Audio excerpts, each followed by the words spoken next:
Octave Chanute.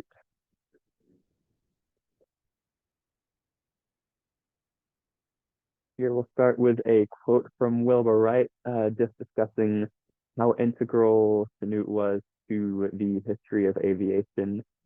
He says his writings were so lucid as to provide an intelligent understanding of the nature of the problems of flight to a vast number of persons who would probably never have given the matter study otherwise.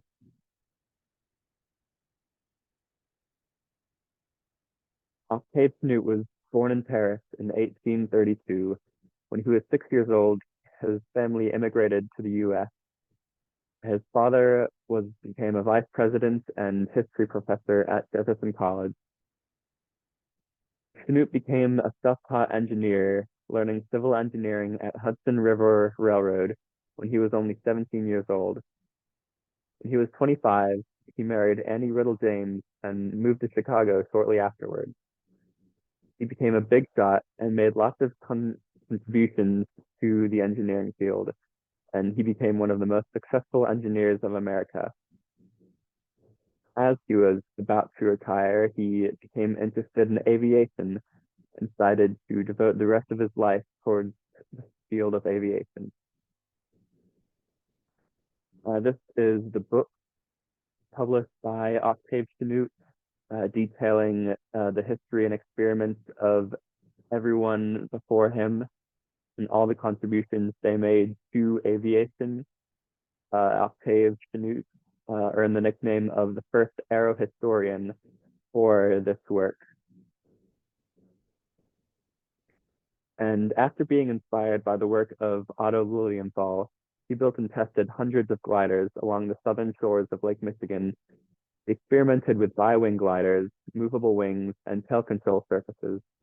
Like a lot of gliders at the time, the gliders were controlled by body motions of the pilot. This made them harder to land, which also made the soft sand around Lake Michigan extremely useful.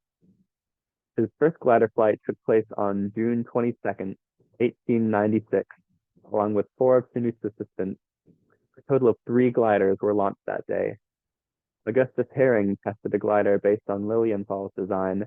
William Butusov designed his own glider, and William Avery tested one of Chanute's models. The fifth man, Dr. James Ricketts, was there to provide emergency medical services. This time, Chanute was too old to pilot his own gliders, instead designing gliders to be tested by younger pilots. Pilots did a series of launches that day from heights between 50 to 60 feet, gliding up to 160 feet in distance. The next set of flights started August 21st, 1896. Through these tests, they were able to perfect the bi-wing design. This time, the pilots were able to make a number of flights over 200 feet in distance. After conducting hundreds of flights, they were able to perfect Chanute's biplane model. Chanute then published these plans and the specifications of his glider model, which inspired many young aviation enthusiasts, including the Wright brothers. In fact, the structure of the Wright Flyer was modeled after one of his gliders. Chanute also organized a number of conferences that brought together the best minds in aviation. One of these included the 1893 International Conference on Aerial Navigation, the World Columbian Exposition in Chicago, and he became the president of the Western Society of Engineers, a position which he served until retiring in 1901.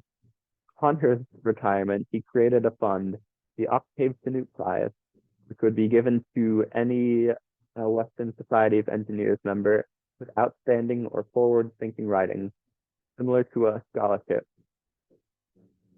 He also visited the Wright brothers in 1901 to encourage them in their aviation pursuits. He ultimately became a huge inspiration and lifelong friend of the brothers. He always believed in them and spectated a number of their glider flights, although he was unable to witness the launch of the Wright Flyer. This is a quote from the end of Chanute's book. This details his hopes for the future of flying.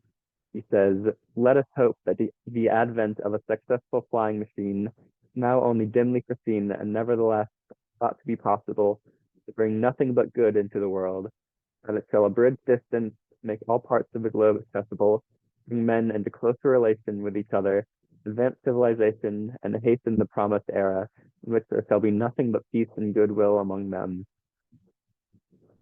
He always believed in the progress of aviation and the good that it would bring to the world.